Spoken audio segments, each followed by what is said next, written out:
get a couple of views. But Twitter I think it's more stable to build relationships with people. Okay. No, and I like that too, because I know sometimes, like, I've read lots of stuff too where they're like, they don't say anything bad about Twitter, but they do say how, like, it's more of a very quick conversation, and then, boom, you have, like, 20 more tweets in your feed, right?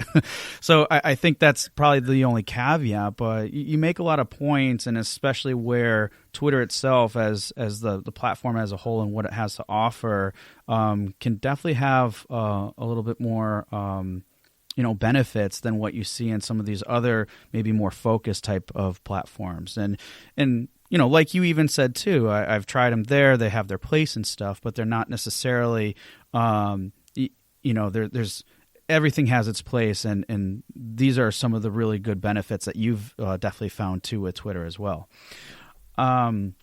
Okay. Another thing I want to know too is, as you're leveraging Twitter to create more awareness, what are some key metrics?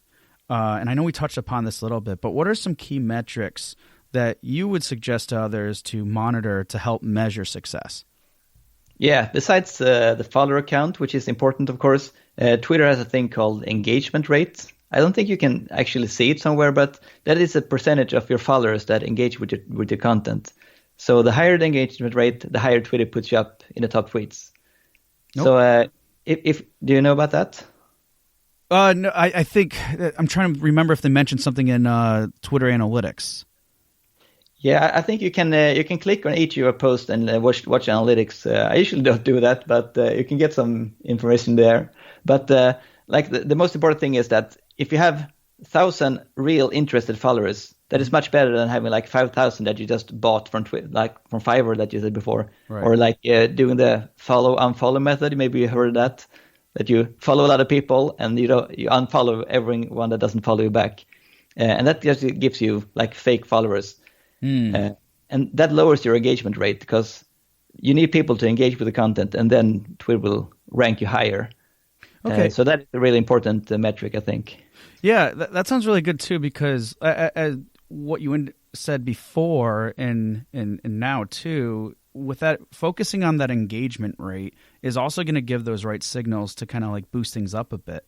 Because if you're just following a lot of people and getting people to follow back and stuff, because would you say that's kind of like a behavior that people will do in general? Like you even see it in some profiles, right? They're like, oh, if you follow, I'll follow you back.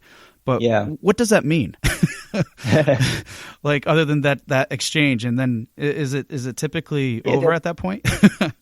Yeah, usually I think that is because you're not interested in them, just want them to follow you back. So I wouldn't suggest anyone doing that. There's even there used to be apps for that, like a web app. Right. You can do that. It'll help you follow and unfollow. But Twitter changed their API to prevent that from happening because they don't like that behavior. But you can still do it manually. So I think you shouldn't do it because spend a time on tweeting instead. Yeah. Okay, cool. So really focusing on that engagement rate is probably going to be, and there's probably some metrics that are probably good indicators or provide some insight to what your activity is producing. I know I like looking at analytics, Twitter analytics, to see how that other things go, but it sounds like the engagement rate is really the one you focus on, because that's going to provide those positive signals to Twitter to kind of like boost your exposure even more from from an organic perspective. Now, another thing I'm wondering too, though, is what can you measure, or what ways can you measure attribution to determine if your posts and other strategies with Twitter are effective? Well, I posted a video about growing on Twitter. I know you've seen it. Yep. And I posted it on Twitter, and I posted on Reddit, and a little bit on Discord too. And when I look at the YouTube analytics, I can see that about 80% of the traffic to the video is coming from external sources. And out of them, 60% are coming from Twitter. And I think it was like 20 from Reddit. And it's kind of surprising because on Twitter I had I think maybe 100, 150 retweets and a lot of likes. So that's not strange, but the strange thing is that on Reddit there was like 2 people commenting, and there was still a lot of traffic coming from there. So I think people are more engaging on Twitter. Okay. But also I can see my website is getting views from Twitter, and the YouTube channel gets subscriptions. I think you can see that in analytics too, that people came from Twitter and then subscribed. So that's a good way to measure the success, I think, from your Twitter account. Okay, cool. So what you're saying is with that video, which you like, we probably don't even cover like everything that you had in that video. So he had Nicholas had what was it? It was over 50 tips, right, or something close to that? Yeah, in exactly. that video. 51. So okay, 51. And a lot of really great stuff in that. But it's pretty interesting too that you're saying how in your process for this, because well, one, you're like, okay, I go to my website, I look at analytics to see what the referral traffic is, but then you're also going to and where else? And you said you specifically posted it in a few places, not just Twitter, correct? Yeah, on Reddit and Discord. Okay. And then, but you're also going to your YouTube analytics to see where that referral traffic is coming from. So it kind of gives you a good overall picture as far as, what things are doing what, and where you're getting that from. Now, is there anything else that you can use? Because I know sometimes people will use, like Bitly, for example, or link shorteners to kind of get some other forms of tracking. Do you ever use that too, or are there any other forms of attribution that you use? No, not really. I think Twitter has some tracking on the links. Like when you post a link, it actually adds another link that the one you post. But I haven't done it that much. But another thing, I posted on Imager. I posted the same thing, video, and link to the video, and I got 0 response from there. So that is really hard place to put things.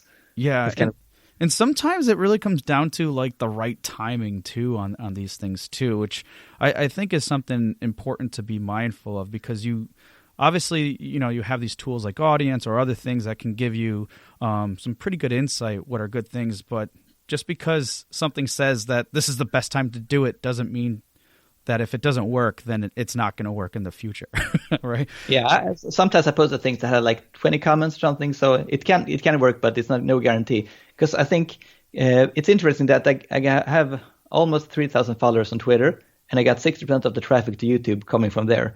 But on Reddit, there is no thing as followers. You just post something and hope for the best, and I still got 20% of the traffic. So I think it could be a good thing to start posting on Reddit to get some interest for your like videos or your website or something, and then direct people to Twitter from there. Okay. To grow your followers. Yeah, no, definitely. All right. Well, a lot of this stuff like sounds really interesting to me and stuff, and you really laid out a lot of good key insight here. So as we get ready to close, I'd love if you would be able to give our listeners today, what are like 3 to 5 key tips, and obviously they can get the rest of those tips by checking out your video, which I'll be sure to put provide in the show notes. But what are like 3 to 5 key tips that you would highly suggest indie devs should focus on while they're building their Twitter presence? Okay, I have some tips here. I have 5 tips, and one of them is actually a new one that isn't in the video. I'm going to make a separate video about that. Yeah, so it's a special tip. So number 1 is make sure your profile is excellent and has a great pinned tweet. That is really important. Okay. Number 2, ask questions and get to know people. Number 3, have your DMs open so people can message you. Because, yeah. Should I go into the details about the tip or just? Yeah, well, I mean, I think some of the details would be actually really helpful too, if you don't mind. Yeah. The direct messages is important to. You should talk to people if they are DMs open, message them, and let them message you, because you get to meet a lot of new cool people this way. You get some little spam, like once in 50 messages is like spam, but don't worry about that. So DMs open is important, and DM people. So that's a double tip. All right, I want to stop you real quick about the DMs though, because you mentioned that before, and on occasion, like maybe you reach out and Now, how do you go about doing that? Or in terms of reaching out to a person, well, actually, one strategy you said was if someone followed you and you kind of like made note because you're going through that process of seeing who followed you, and then you're like, okay, well, they followed me, but they didn't do anything. Then you take the initiative to follow up with them and be like, hey, you followed me, and what do you think of the game and stuff? Is that something that you typically recommend, and I'm just using that as an example, or what are other instances in which you would want to, directly reach out to people, I guess, in a similar situation? I think I want to change my mind a little bit about what I said before, because if someone follows you and you follow them back and you want to DM them, make sure to look at their profile first so you know who they are, and just don't just talk about yourself and about the game you're making, but talk about their game. How's your game going? And you don't have to say thank you for following me. Just start talking to them, I think. What was your other question? Oh, yeah. I mean, it was pretty much still around that anyways.